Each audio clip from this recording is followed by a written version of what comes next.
Shalom Aleikum, all of you from Eagles Haven and also Eliyahu'sChannel. I'm coming to you live from Yisrael. I'm sharing with you today a little topic. It's getting close to Shabbat, so I got to make it quick.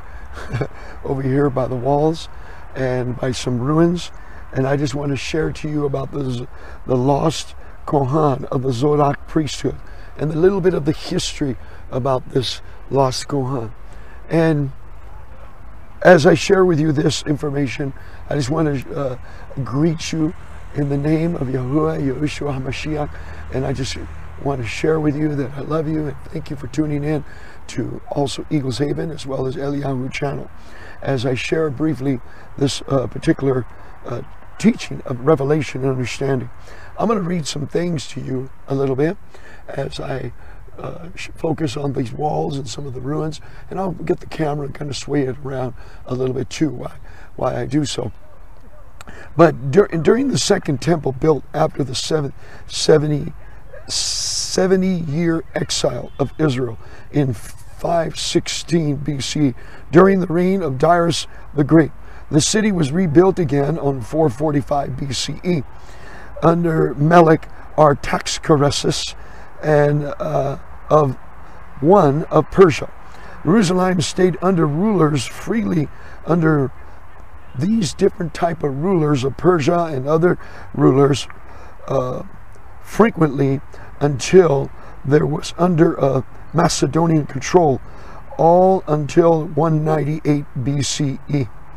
Antiochus III wasn't fully Hellenized as a city, Jerusalem, until even when Antiochus III started to take over Jerusalem and bring in the Hellenist movement. But the Hellenist movement and the rabbinical, or should I say, the rabbinical priesthood of during the occupation of the Second Temple that was built in 516 during the Darius the Great period, Jerusalem was under that Macedonian control until 1998 to Antiochus III, but wasn't fully Hellenized as a city until Antiochus IV. Antiochus IV came into the picture, and with a real strong Hellenist Greek mentality, and he decided to come in with a total control of Judaism and Israelites and the Hebrew understanding of the priesthood, and wanted a Greek calendar implicated in a strong way.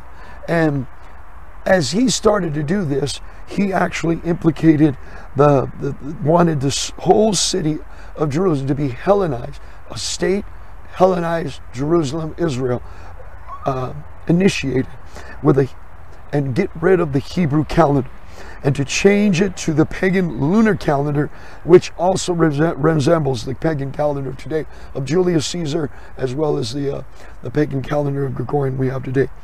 The sons of Zadok were ordered to change it and comply, but the Zadok family, there was the Zadok family of Ananias 1, 2, and then on 3 and 4, and his son was number 4. There was these generations of this particular Zadok family. They rebelled against him in a way of rejecting. They said they'll accept every single thing that he does, accepting the pagan calendar. And the sons of Zadok were ordered to change it, but they did not comply, and they refused to change it. And Ananiah who 3 was assassinated, while his son Ananiah 4 was banished by Antiochus Epiphanes. Can't pronounce his Greek names. Epiphanes 4 also, he was a number 4 also.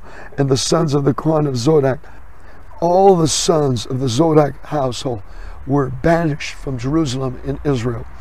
With them, after the assassination of Ananias 3, the son Ananias 4, and all the Zadok priesthood of the Levi Kohan left with all the scrolls of the scriptural library of the Second Temple at that time, and they fled to Egypt, while they were in Egypt, they built a small replica of the temple of Israel, and they started operating and resuming temple sacrifices and other things. Of course, they didn't have the Ark of the Covenant, but they had all the scrolls, and they could not leave with any of the objects. So they had to rebuild or refabricate new temple objects in order to resume it near the borders of Egypt, this new temple, which I'll further give you that information or pictures on that later.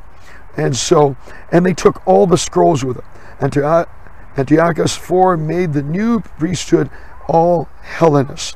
He converted the Kohan to the Hellenist, Greek speaking, and started all kinds of wicked things going on in the temple of Israel. Pig sacrifices, all kinds of rituals of immoral activity. The Olympic holidays were being celebrations were participating. All kinds of things were Hellenized, forcing the men not to be circumcised, of Judaism. All kinds of recorded history is on that, of all the years that took place during that time. But these men, remember, were Hellenists, but were not of the Zadok family. The first revolt of this Hellenist took place, came from a Levi family of Jason and Menaples and Aconus of the Heshomeans in 164 BC, and killed the Hellenist priesthood, which means it didn't last but about 4 years or so, this particular. But Antiochus IV didn't bother with it, because they continue with the same calendar and continue with the same Hellenist rituals, and the Maccabees priesthood started, but both of these families were not directed descendants of Aaron, sons of Zadok of the Kohan, and they continued the pagan calendar, even though they stopped a lot of the pagan other rituals that took place. The calendar of Hanuk left with the Zadok family seed line. Remember, Hanuk taught it to Methuselah, the calendar of Hanuk. When he taught it, then he taught it to Noah, and from Noah he taught it to the sons of Shem, and from the sons of Shem Shem taught it to Abraham, according to the book of Yesher and according to the book of Enoch, that this was the going down the line to Abraham. And Abraham also got the knowledge of writing coming from Enoch, coming from the sons to Methuselah, and also down into Noah. Also down to Noah. So as they followed down the Zadok priesthood family all the way down, and they escaped to Egypt with the scrolls, and they escaped to Egypt.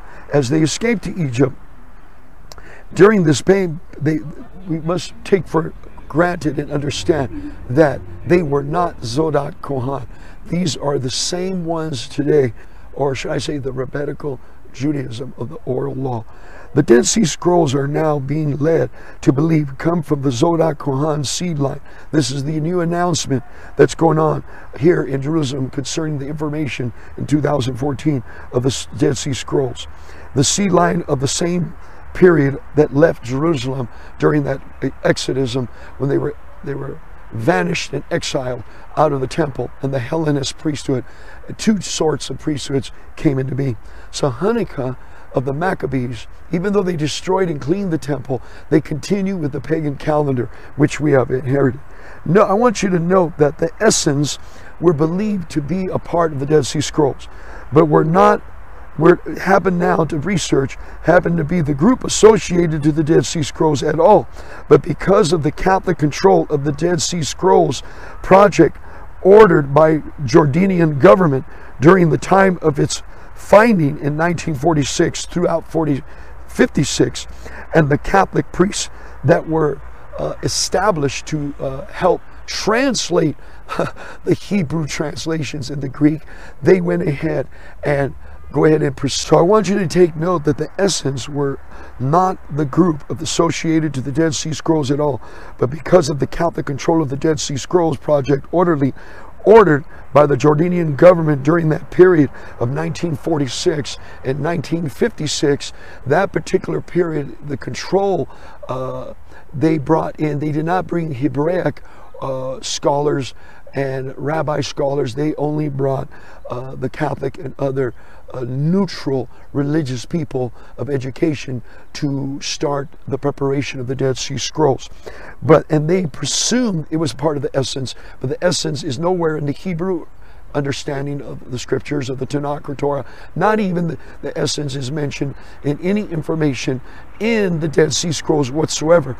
Only the priesthood of Zadok, only that priesthood that was of Zadok was mentioned in the Dead Sea Scrolls of who they were, the high Kohan, the Zadok family of the seed of Aaron. So these Catholic priests presumed it was essence of a Greek mentality thinking, but it wasn't.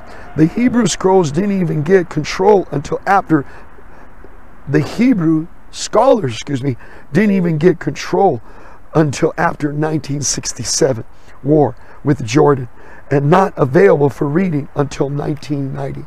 So this is a little brief understanding I want to share with you right now of this revelation that when Israel was destroyed and then refurbished and brought together during the Second Temple. Part of the Second Temple is in the same location. Some of it is kind of changed a little bit.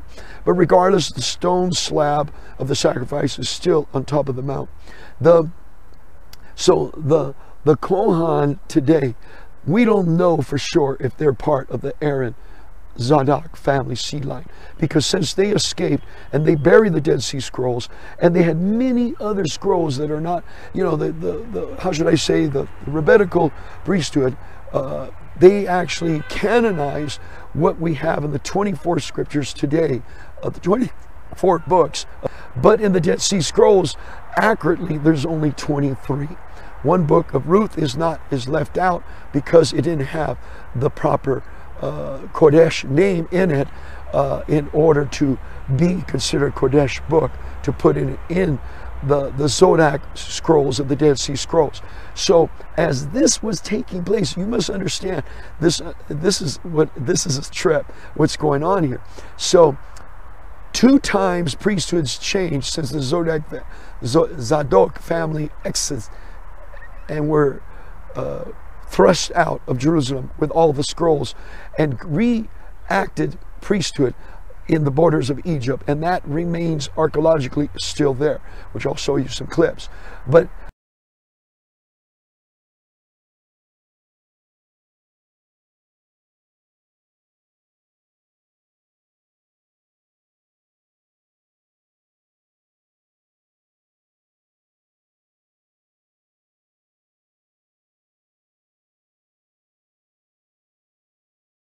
the thing is that we do not know if these here are proper lineups. Some of them might be part of the bloodline that coming back in. Some of them came back into Jerusalem and came in, and they're part of the Kohan priesthood of Aaron, of the Zadok family lineage. But the thing is, the rabbinical priesthood today has kept strongly to keep out the other scrolls that were found in the Dead Sea Scrolls, and the Dead Sea Scrolls emphasize the calendar. Okay, now the calendars would include the scrolls that included the information of the calendar. Very, very detailed information was included in the whole Tanakh, except Ruth was in those scrolls. These scrolls, the 23 books of the Tanakh that are matched the 23 books today, but slightly different. And what it is, the word covenant was mentioned more in the original manuscript scrolls of the Tanakh. Covenant was mentioned more. There are certain words of the Ret, the covenant was mentioned. The book of Enoch, Hunuk, Yobilim, Jubilee. The book of Sefer, or the Sefer Malachi, the book of the Malachi, the book of the messengers. The 7 layers of Shamaim, the book of the New Jerusalem was there. The songs of the Shabbat sacrifice were a part of these scrolls too. The temple scrolls were in it. The scrolls of war against the sons of light and the sons of darkness. Now take note that the scrolls of the sons of the wars against the sons of light and darkness, these scrolls break down details of them that submitted to the Greek Hellenist scrolls of the changing of the calendar into a lunar calendar, which is still used today in the Hebraic calendar, a lunar calendar.